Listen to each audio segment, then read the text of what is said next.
yo soy Alejandro Ruiz Huerta Carbonell. Ahora soy jubilado, pero fui profesor de Derecho y abogado laboralista, que éramos unos abogados que trabajábamos para la defensa de los derechos de los trabajadores. Y en el año 77, precisamente, cuando ocurre el atentado de Atocha en nuestro despacho, un atentado de la extrema derecha contra los que estábamos allí, trabajábamos en muchísimos expedientes vecinales, porque los 9 que estábamos en el atentado éramos gente vinculada a la célula que entonces empezó a llamarse Agrupación Comunista del Partido Comunista de España, el PC, de barrios. Éramos gente que asesoraba a las asociaciones de vecinos. Entonces, probablemente cerca de 100 asociaciones de vecinos que había en Madrid, de las cuales la mitad estaba legalizada, estaba reconocida legalmente, y la otra mitad no estaba reconocida, ¿no? Entonces se vivía en Madrid una situación muy, muy dura, porque había una huelga del transporte a lo largo de todo el mes de enero, y de hecho esa misma mañana en el sindicato Vertical se había acabado la huelga porque las solicitudes de los trabajadores se habían cumplido. Y entonces esa misma mañana había habido una asamblea. Incluso después de comer también hubo una asamblea en el despacho de Atocha para celebrar el fin de la huelga, una huelga que no había tenido despedidos de las empresas, ni había tenido ninguna historia más.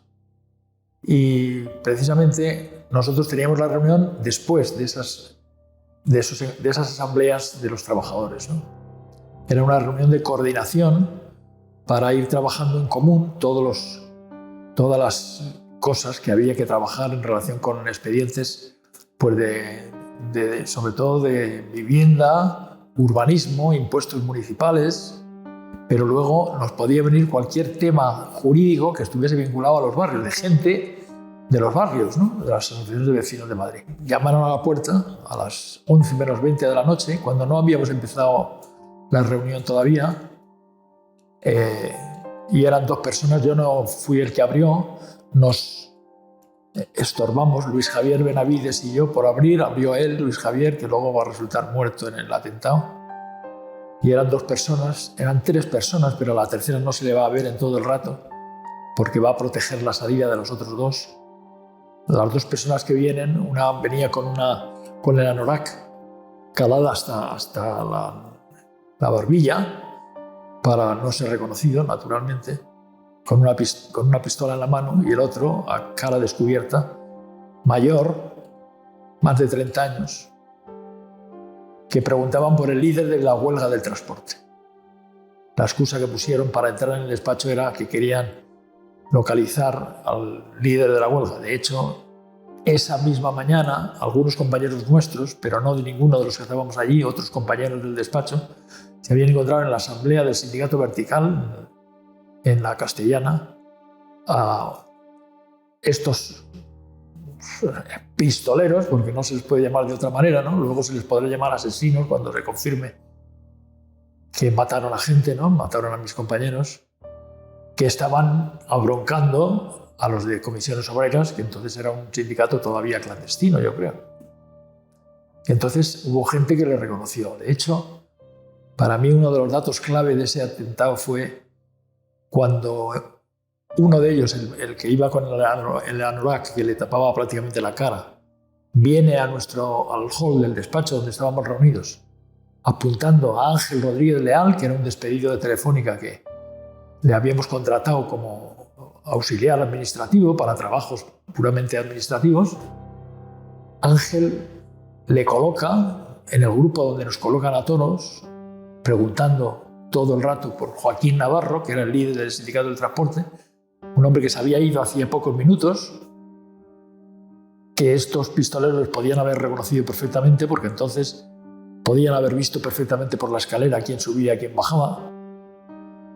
Y bueno, pues en ese momento fue cuando yo veo en la cara de Ángel la absoluta convicción de que le iban a matar, de que le iban a agredir, ¿no? De que estaba reconociendo a su asesino, porque había estado con él esa misma mañana en el sindicato Vertical, ¿no?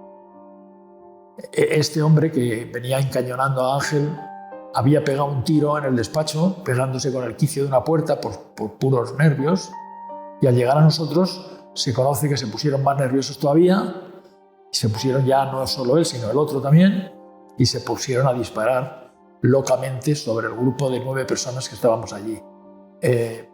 Hubo 2 oleadas de disparos terribles. Del resultado final del atentado es que hubo más de 20 y tantos casquillos de bala que se utilizaron, lo cual tocábamos a más de 2 por cada uno de los que estábamos allí, ¿no? Había una voluntad de hacernos desaparecer, estoy prácticamente convencido. Una oleada primero para derribarnos en el suelo a todos. Una vez en el suelo nos rematan a todos. Los altos, todos teníamos tiros en el pecho y los bajos tenían tiros en la cabeza. Esto lo he contrastado ampliamente en todo el tiempo de reflexión que he tenido, en 45 años que ya han pasado desde entonces. Y bueno, pues yo en ese momento caigo debajo de Enrique Valdelvira, caigo con un disparo que me dio en el bolígrafo de la camisa, que me salvó probablemente parte de la vida, porque yo no sé hasta qué punto una bala en esas condiciones puede atravesarme el pecho, porque era una bala además creo en malas condiciones, que además venía rebotada de la pared y me dio en el bolígrafo. Me disparan otra en la nalga derecha en situación de huida, supongo que inconscientemente me daría la vuelta para desaparecer de allí. Y bueno, pues cae encima mío el que iba a ser inmediato cadáver de Enrique Valdelvira, porque tenía un disparo que le había entrado por la nuca y le salió por aquí, por el entrecejo, de mi querido amigo Enrique. Y bueno, pues sigo oyendo disparos hasta que llega un momento en donde me pongo a contar 100, 101, 102, cada uno de esos 101, 102, 103 es un segundo, para conseguir la sensación de seguridad de que han podido irse ya los pistoleros, ¿no?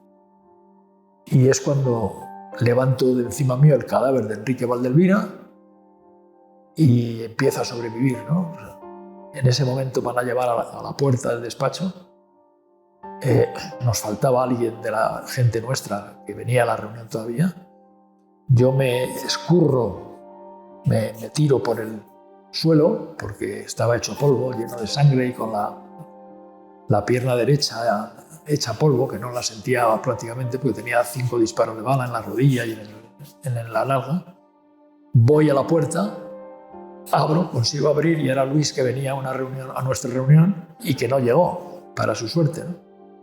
Y ahí fue un poco cuando empezamos ya a darnos cuenta de que aquello había sido una masacre terrorífica, bestial, y que parecía que estábamos algunos todavía que estábamos con vida, pero nunca se podía saber, ¿no?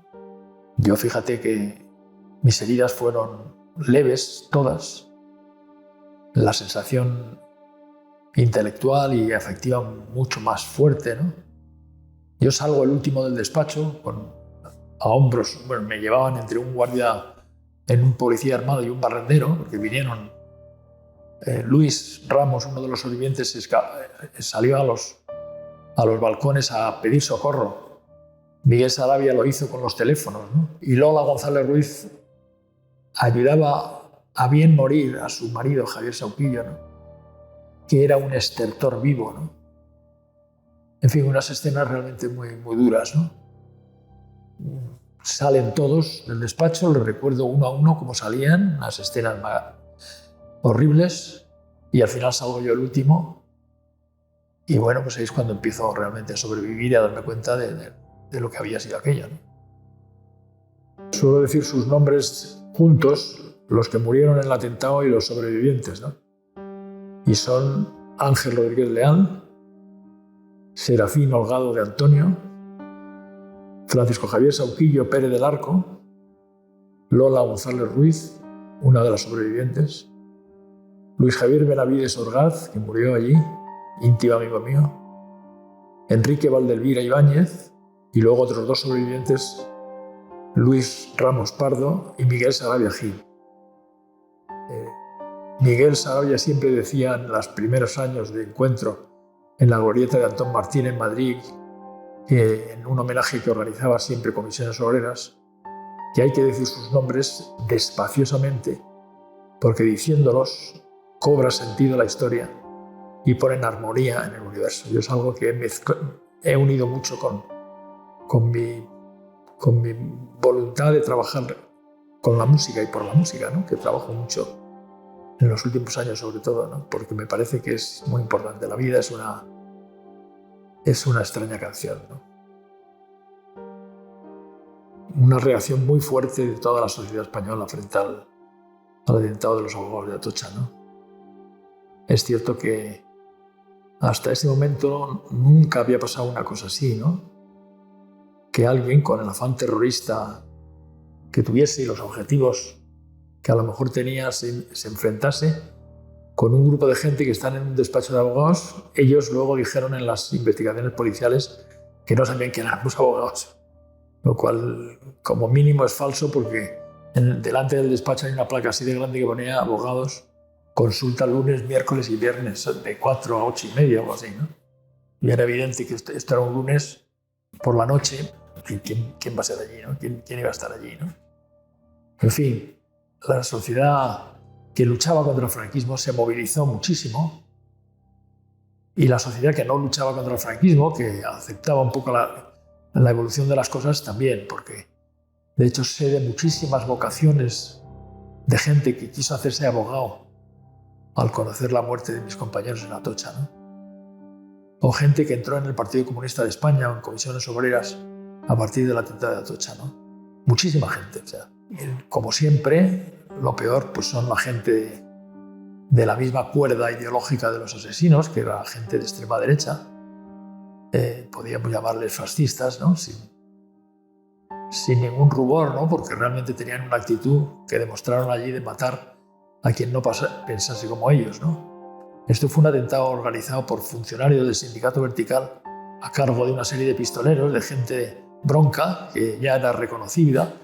De hecho, pocos días después del 24 de enero, el 27 me parece, o el 28 de enero, ya viene la policía al 1 de octubre, que luego se llamó 12 de octubre, donde yo estoy tratando de sanar de mis heridas y de salir adelante, y me enseñan fotos de posibles culpables de este atentado, y me enseñan las fotos de parte de los, no sé si fueron de los 3, pero desde luego de alguno de los detenidos, porque yo me eché a llorar de la tensión que tenía dentro de mí, claro, porque fijaros, en ese momento éramos testigos, los 4 que sobrevivimos, de unos asesinos que habían matado a 5 compañeros, ¿no?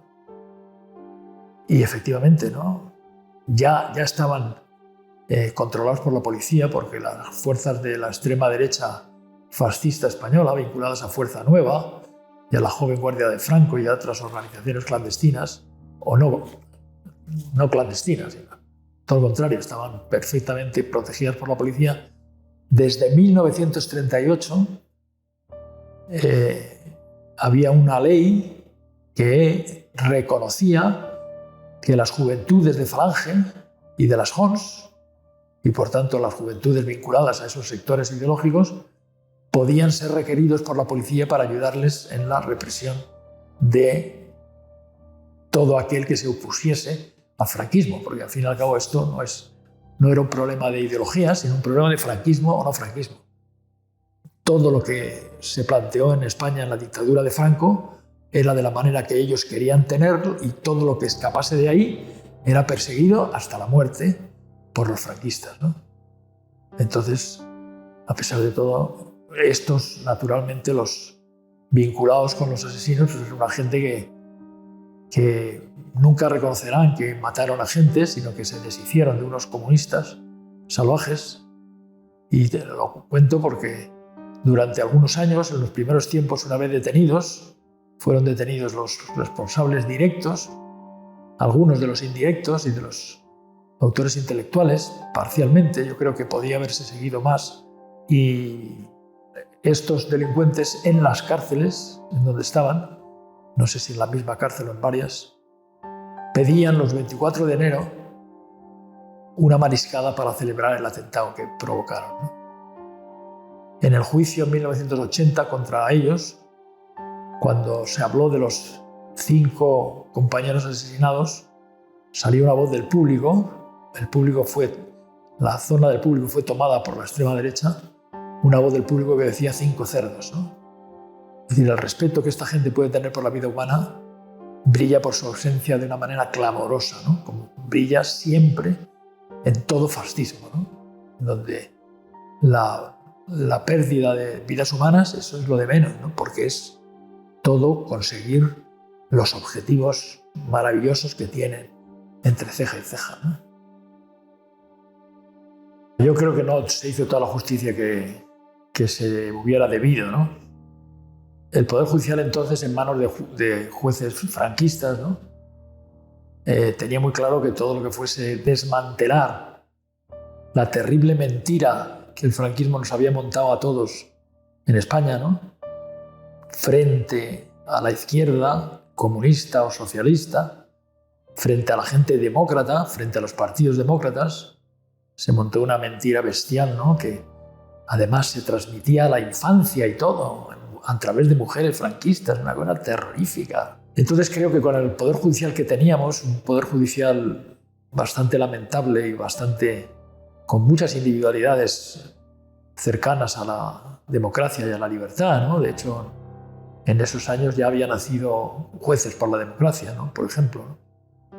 Pero el caso es que hubo muy pocas posibilidades de hacer las cosas que nuestros abogados demandaban, ¿no? Por ejemplo, pues citar a líderes de Fuerza Nueva, el famoso Blas Piñar, y de hecho incluso el juez Gómez Chaparro puso en libertad a Fernando Lerdo de Tejada, que era el tercer hombre que he comentado antes en la reconstrucción de los hechos de Atocha, que era el que se quedaba esperando detrás de un cristal opaco que había a la entrada del despacho para proteger la huida de los otros dos, ¿no?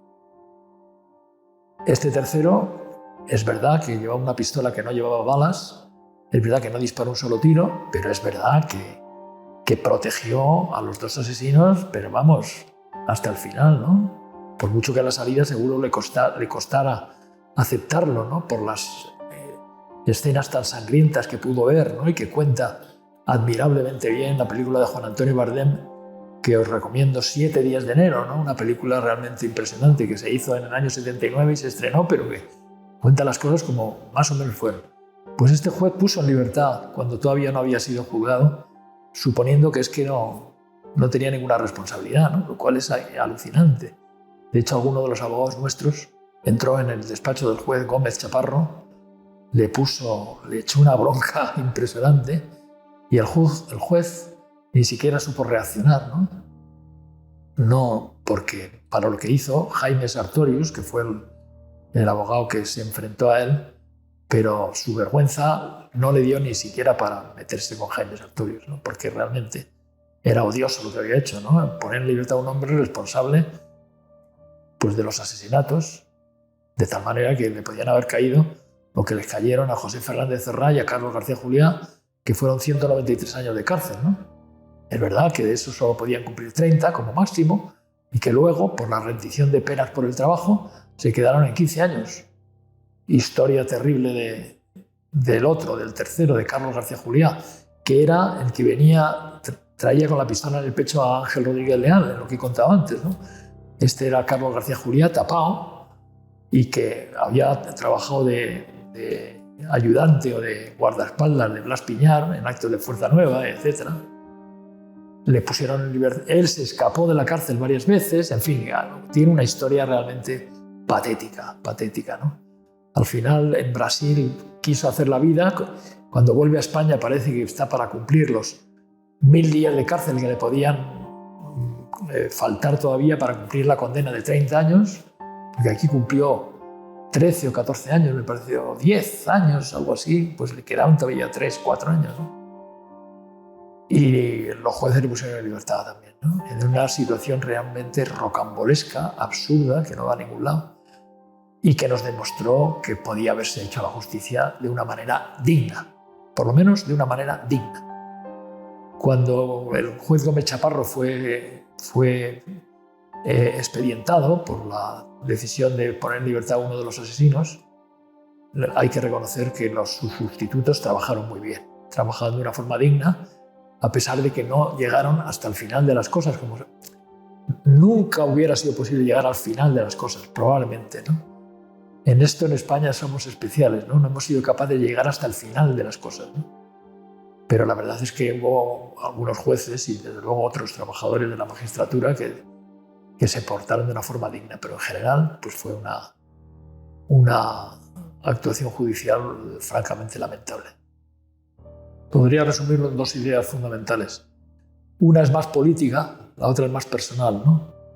La política es que de alguna manera todos los hechos que ocurrieron en España y en Madrid, sobre todo en Madrid, pero en general, en torno a los años 70, finales de los años 70, desde el año 77 hasta el año 82 probablemente, hicieron posible que se pusiese en marcha algo que luego hemos criticado mucho y que todavía hoy se critica, pero que tiene su sentido, como es el consenso político, ¿no? Bueno, el consenso para que alternativas políticas de la derecha, de la izquierda y del centro, de alguna forma, se pusieran de acuerdo en trabajar para traer la libertad, la democracia, tienen su base más poderosa desde el punto de vista humano en la realidad de los abogados de Atocha, ¿no?